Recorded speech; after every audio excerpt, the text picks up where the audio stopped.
El tema para el día de hoy son las biomoléculas y moléculas inorgánicas.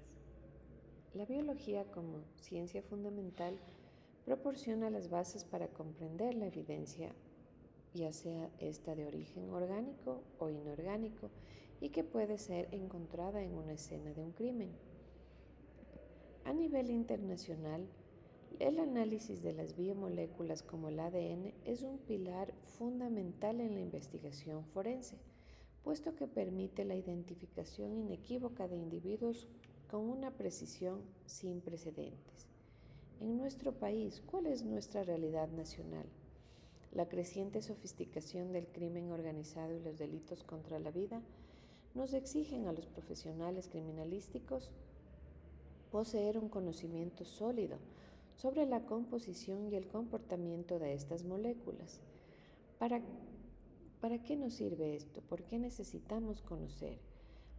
Para poder realizar una correcta recolección, preservación y luego una interpretación de estos indicios biológicos.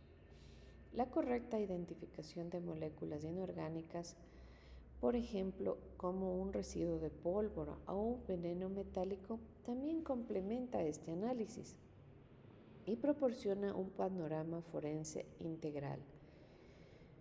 La escena del crimen, como sabemos, es una fuente rica de pruebas microscópicas y macroscópicas, y nuestra interpretación en el campo científico inicia con la comprensión de su naturaleza química fundamental.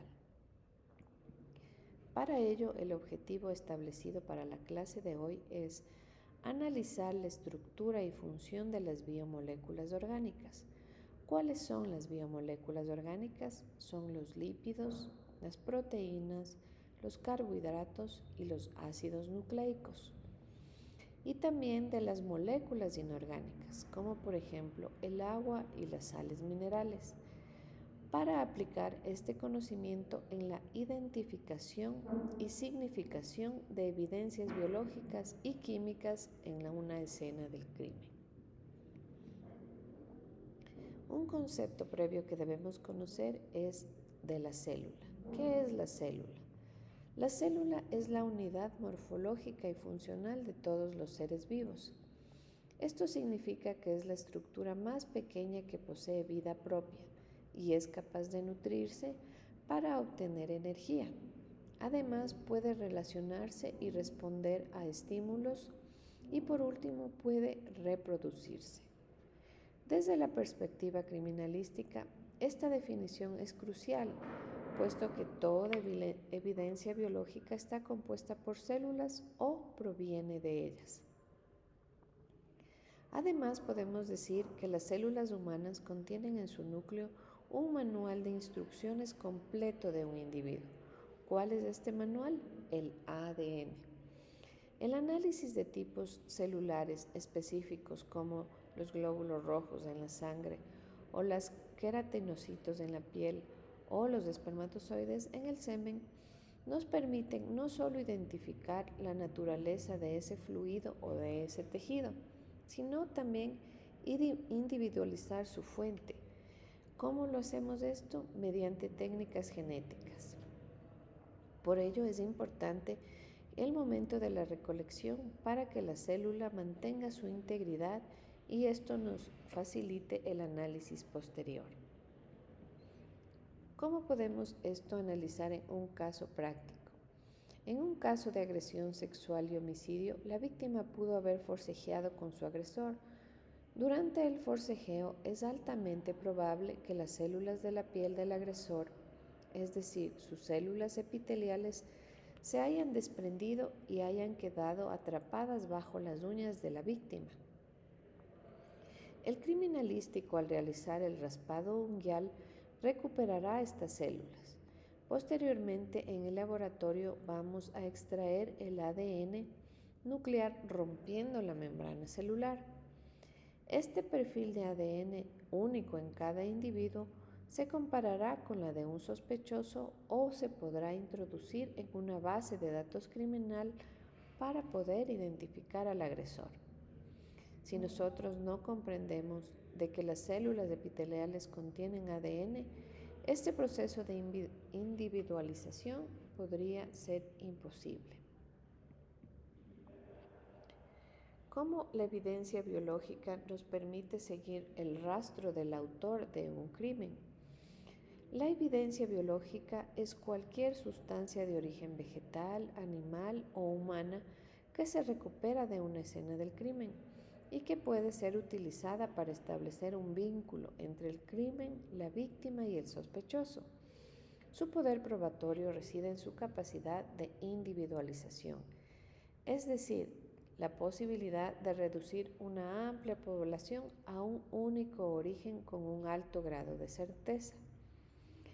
Esta evidencia es transitoria y frágil, pero puede degradarse por la acción del calor, la humedad, los microorganismos o inclusive una mala manipulación en el momento de la recolección.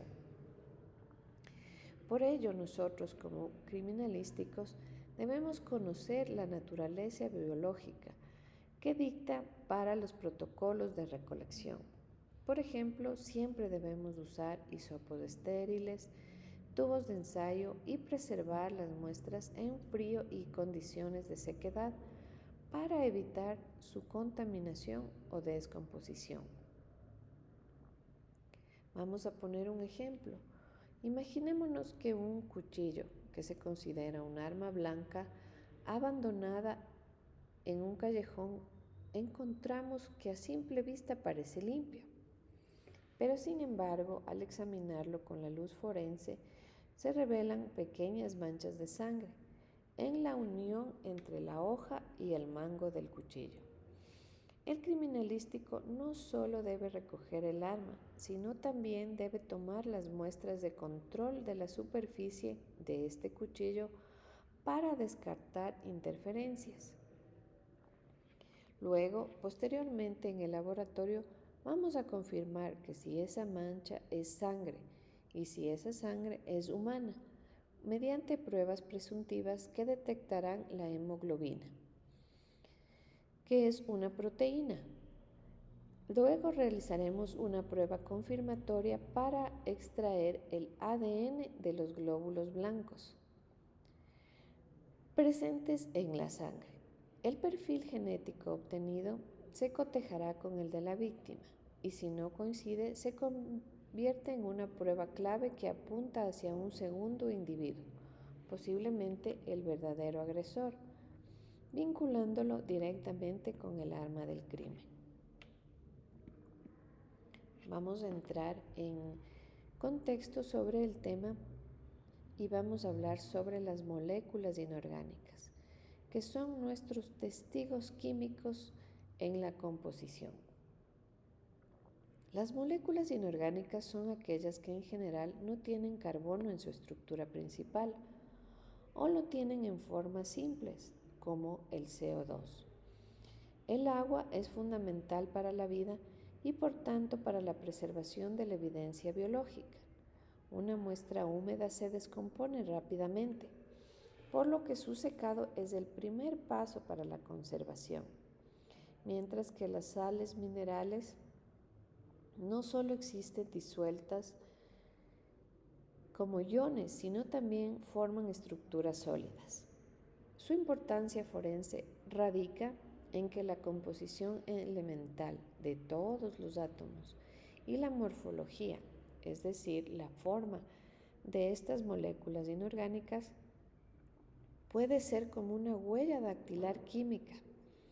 Y las técnicas como la espectrometría de energía dispersa de rayos X acoplada a un microscopio electrónico de barrido nos permitirán identificar los elementos presentes en una partícula de tamaño micrométrico. Vamos a entender esto mediante un ejemplo. Cuando se dispara un arma de fuego, se produce una explosión que proyecta hacia atrás y hacia los lados de la nube de gases partículas tan diminutas que se conocen como residuo de disparo. Este residuo contiene partículas características que tienen tres componentes esenciales que son el antimonio, el bario y el plomo y se conoce como los tricomponentes provenientes del fulminante del cartucho. Si un criminalístico recolecta muestras de las manos de un sospechoso con cintas adhesivas especiales y en el laboratorio lo analiza, va a encontrar estas partículas con la forma esférica y la composición elemental única. Con ello, nosotros tendremos un fuerte indicio de que esa persona disparó el arma de fuego o manipuló el arma recién disparada o incluso que estuvo muy cerca de ella el momento del disparo. Este es un claro ejemplo de cómo una evidencia puramente inorgánica e invisible al ojo humano puede ser determinante en un caso criminal. Vamos a analizar este tema determinando 3 conclusiones importantes. Primero, las moléculas inorgánicas, particularmente el agua y los iones específicos, son indicadores forenses valiosos, como se evidencia en el análisis del residuo de un disparo donde la composición elemental es única.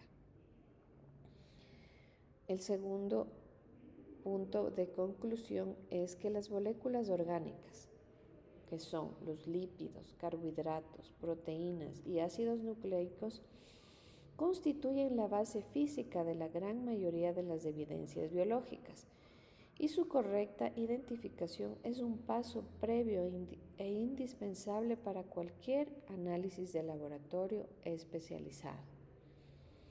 Y por último, la tercera conclusión es que la comprensión integral de la estructura y función de estas moléculas nos permitirá a los criminalísticos no solo procesar la evidencia, sino también interpretar su significado dentro del contexto de la investigación, discerniendo entre contaminación y evidencia relevante.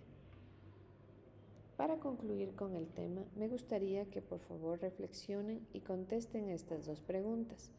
¿Por qué es fundamental comprender la diferencia entre moléculas orgánicas e inorgánicas para seleccionar métodos de embalaje y preservación? Y la segunda pregunta es, ¿cuáles son los riesgos de contaminación de ADN y cómo el conocimiento químico ayudará a mitigarlos? Les quiero compartir este pensamiento para finalizar la clase. La excelencia forense requiere dominio científico profundo para garantizar justicia basada en evidencia sólida. Esto sería todo por hoy. Gracias.